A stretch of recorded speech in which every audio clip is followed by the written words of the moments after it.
So, who is the anxious, preoccupied partner in relationships most attracted to, especially when it comes to the dating stage and what sort of lights them up and draws them in early on? And if you're not already familiar, the anxious, preoccupied attachment style is essentially one of four major attachment styles, aka love styles. And they tend to be the partner in relationships that sometimes can fear abandonment a lot, really want to hold on tight to relationships. They can fear space or distance. And sometimes they can, when they're triggered, be a little bit clingy or needy and accidentally kind of miss if a partner has a boundary because they're really in their own fears and emotions. And that can cause them to not really recognize other people's boundaries in real time. They also tend to be generally quite charismatic, sweet, friendly, outgoing, and have a lot of really, nice initial charm when you meet them. Now, there are four major love styles. We also have our dismissive avoidants who tend to be much more avoidant, our fearful avoidants who can kind of be constantly hot and cold, and then our securely attached person who tends to be very consistent and very stable in relationships. And also, the securely attached person is the most likely attachment style to have relationship long term success. And I won't go into it too much in this video, but it is important to realize that we can also change our attachment style quite easily just by understanding the subconscious set of rules we play by when it comes to love and sort of reconditioning any rules that are faulty or that are hurting us. So, I make daily YouTube videos on this channel, and if you are interested in these topics, you can subscribe below so you don't miss any videos that I put out on a daily basis. And the three major factors that anxious preoccupied attachment styles tend to be really drawn to also happen to be the very things that they tend to be disconnected from within themselves. So, there's this thing that drives attraction. And it's called trait variety. It's one of three major factors that really drives attraction at the subconscious level, like makes us feel attracted to other people. And if you think about it historically, if we paired up and we're out trying to survive in the wild and we were really smart and somebody's really strong and we pair up together, well, we're more likely to survive. And so by that same kind of token of an idea, what happens is that people who disconnect from certain traits or abilities within themselves because they get conditioned to think that they aren't those things, or they just don't see value in expressing those things in their conditioning and upbringing and during the formation of their personality. Essentially, when somebody else expresses things opposite to what you have, you feel very drawn and attracted to that. So, we're anxious, preoccupied people who tend to very much value connection and closeness tend to be very attracted to number one, when other people are very independent. It's something that draws them in and makes them feel really interested and intrigued and feels like they're kind of seeking that approval or trying to chase that person down. But think about it. The independent person and the anxious preoccupied, who tends to be very codependent in the way that they relate to others, they tend to be so attracted to somebody that expresses their repressed parts. And so that trait of independence tends to be something that really causes them to feel a lot of attraction because at a subconscious level, they're actually trying to join with it to create a sense of wholeness. And again, this is something that functions within all of us. And also, every single person has an attachment style. So we tend to have these sort of categories of things that we are often attracted to. It's never like fully one size fits all, but there can definitely be some very strong patterns that emerge. Now, what's really interesting and what we'll talk about at the end of the video is that these same very things that we're so attracted to in the initial stages tend to be the very things that later on, when we get to the power struggle stage, can actually be the downfall of a relationship, can actually cause like fighting and arguments and conflicts enough to actually tear the relationship apart. So we'll talk about what to do and how to manage that, and how to really integrate those traits so that you don't end up in a position where the very thing that draws you in later causes everything to sort of shatter into a million pieces. So first thing is independence. The second trait that's very attractive to the anxious preoccupied is mysteriousness. Anything that seems like it's not like open and vulnerable and super clear, mystery, or like that trait of being mysterious tends to really draw an anxious preoccupied person in because they tend to be very open. And so somebody who's like more closed and more guarded and sort of has more boundaries tends to be something that like the anxious preoccupied ruminates a lot about, thinks a lot about, wonders a lot about, really wants to crack the code on like who that person is.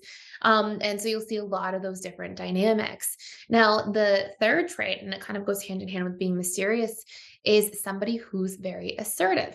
Not all assertive people are necessarily mysterious or vice versa, but that it really goes hand in hand from the perspective of that anxious, preoccupied individuals tend to people please a lot. They tend to seek approval a lot. So people who value approval less and tend to be more assertive, they tend to be very, very drawn to.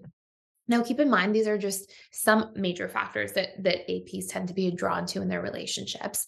And what you'll see here, that's kind of the most important part of this video, is that then the very things that we're so attracted to tend to be the very things that create huge pain points. So let's take a look.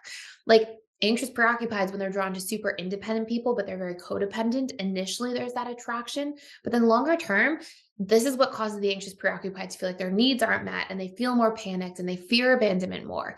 So these very big draws later become the things that create resentment or frustration. And there's many examples of this. By the way, if you want to do a way deeper dive into all of this is the very last day of our 14-day free trial at the Personal Development School, where you can go in for 14 days and you can check out any courses. And if you're really interested in this trait work and attraction and what drives it, you can check out our shadow work course that talks all about how to integrate traits, how to sort of master attraction and connection by understanding traits, and how to really work on things that we might be struggling with from a trait perspective, like assertiveness or, having a healthy sense of, guardedness, and not in a way that's fear-based, but in a way that we're vetting people. We're not just letting everybody in. We've got standards and boundaries and all these different things. So anyways, you can check that out for free using the link below. And today will be the very last day of the 14-day free trial. The other major thing to pay attention to here as we go into this, right, is like those things that we're so drawn to later can really cause a lot of mess. And that slow to warm up, or that kind of dismissiveness that the other attachment styles can have, that APs are so drawn to, can also be like the downfall of the relationship later on, can cause all this frustration and pain. So what you want to understand here is that whatever we're so attracted to in people and what we have on a pedestal in others is exactly what we need to start nurturing in the relationship to ourselves. If you're so unguarded that you don't have healthy standards for yourself or good boundaries when you're starting to meet somebody or date them, then you want to work on that. You want to practice understanding what those standards are, what your needs are, what your boundaries are, and asserting yourself. And likewise, right? If you are not being assertive at all and you're people pleasing, you want to be working on that.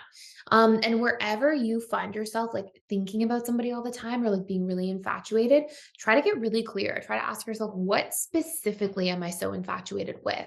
What are the traits that I just like admire about them, or I'm so drawn to in them, or I think are so impressive about them? And usually what you'll see is exactly those traits that you're so drawn to are the things that you're not cultivating within yourself in a healthy way.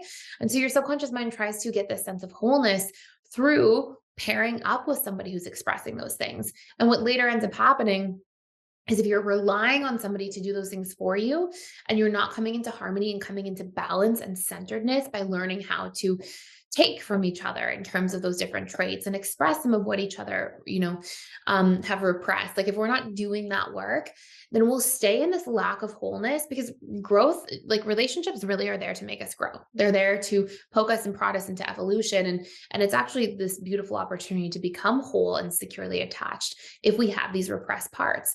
And so the more we're around somebody, that is the goal. We're supposed to take on some of their traits and vice versa to create that sense of wholeness. And that's how there ends up being a stability and a centeredness from the relationships that allow us to really maintain that connection long term.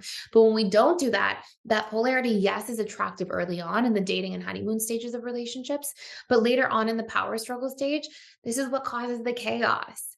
And this is where you see like the anxious avoidant trap, or this is where you see like a lot of the roller coaster relationships with the fearful avoidance.